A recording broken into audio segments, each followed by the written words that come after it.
हरे कृष्णा। ओम अज्ञानतिमिरान्धस्य ज्ञानाञ्जनशलाकया चक्षुरुन्मीलितं येन तस्मै श्रीगुरुवे नमः। हरे कृष्णा। वैष्णव समाज में एकादशी का व्रत महत्वपूर्ण स्थान रखता है।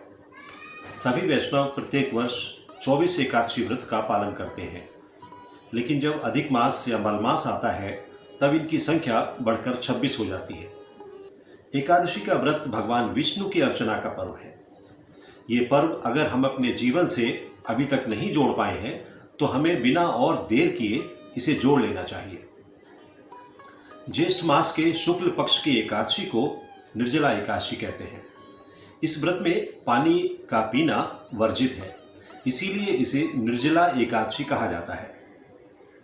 यदि हम ज्येष्ठ की भीषण गर्मी में एक दिन सूर्योदय से लेकर दूसरे दिन सूर्योदय तक बिना पानी के उपवास करें तो बिना बताए ही हमें जल का महत्व पता चल जाएगा।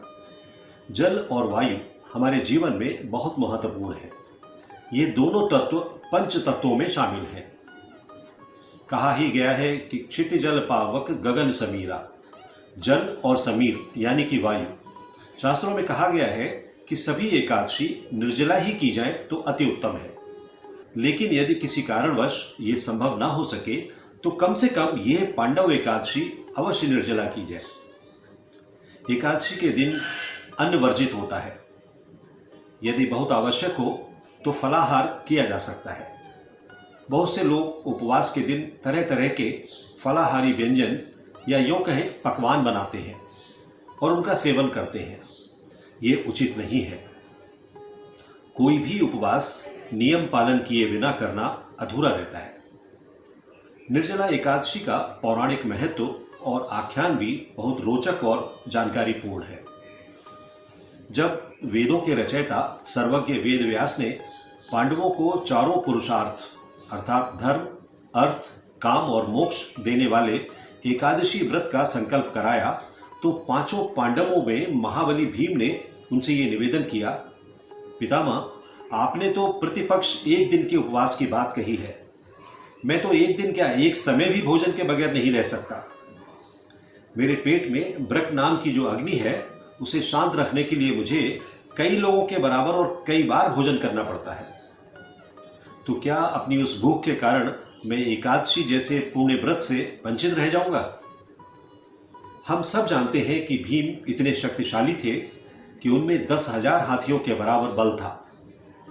उनका ऐसा प्रश्न पूछना बहुत स्वाभाविक था। पितामह ने भीम की समस्या का निदान करते हुए और उनका मनोबल बढ़ाते हुए कहा, नहीं भीम, ऐसा नहीं है। धर्म की यही तो विशेषता है कि वो सबको धारण ही नहीं करता, सबके योग्य साधन व्रत नियमों की बड़ी सहज और लचीली व्यवस्था भी उपलब्ध करवाता है। अतः आप ज्येष्ठ मास की शुक्ल पक्ष की निर्जला नाम की एकादशी का व्रत करें और वर्ष की समस्त एकादशियों का फल इससे प्राप्त हो सकता है। निस्संदेह तुम इस लोक में सुख, यश और प्राप्त कर मोक्ष का लाभ भी प्राप्त कर सकते हो। इतने आश्वासन पर तो ब्रकोदर भीमसेन भी इस एकादशी का व्रत करने को सहमत हो गए। इसीलिए वर्ष भर की एकादशियों का पुण्य लाभ देने वाली इस श्रेष्ठ निर्जला एकादशी को पांडव एकादशी या भीमसेनी एकादशी भी कहा जाता है। लेकिन इसका ये अर्थ भी कदापि न लगाया जाए कि हम लोग भी वर्ष में सिर्फ एक ही एकादशी का व्रत करेंगे। कलयुग में हम मानवों के लिए उद्धार का एक ही रास्ता है, भगवान श्री कृष्ण की शरण ग्रहण करना। हमें बेहिचक इसमें लग जाना चाहिए। एकादशी के दिन अधिक से अधिक हरे कृष्ण महामंत्र का जप करना चाहिए और नवधा भक्ति की सभी विधियों का पालन करना चाहिए। संक्षेप में नवधा भक्ति की विधियां इस प्रकार हैं। श्रवणम कीर्तनम विष्णु स्मरणम पाद सेवनम अर्चनम वंदनम दास्यम साख्यम आत्मनिवेदनम। श्रवणम अर्थात भगवान श्री कृष्ण के नाम तथा उनकी महिमाओं को सुनना। कीर्तनम अर्थात उनकी महिमाओं का कीर्तन करना। विष्णु स्मरणम अर्थात श्री भगवान का स्मरण करना। पाद सेवनम अर्थात श्री भगवान के चरणों की सेवा करना। अर्चनम अर्थात श्री भगवान के अर्चा विग्रह की पूजा करना। वंदनम अर्थात भगवान कृष्ण को नित्य नमस्कार करना, दास्यम अर्थात श्री भगवान के दास के रूप में कार्य करना, साख्यम अर्थात भगवान कृष्ण के साथ मित्रता करना, और अंतिम आत्मनिवेदनम अर्थात भगवान कृष्ण के प्रति पूर्णतया आत्मसमर्पण करना।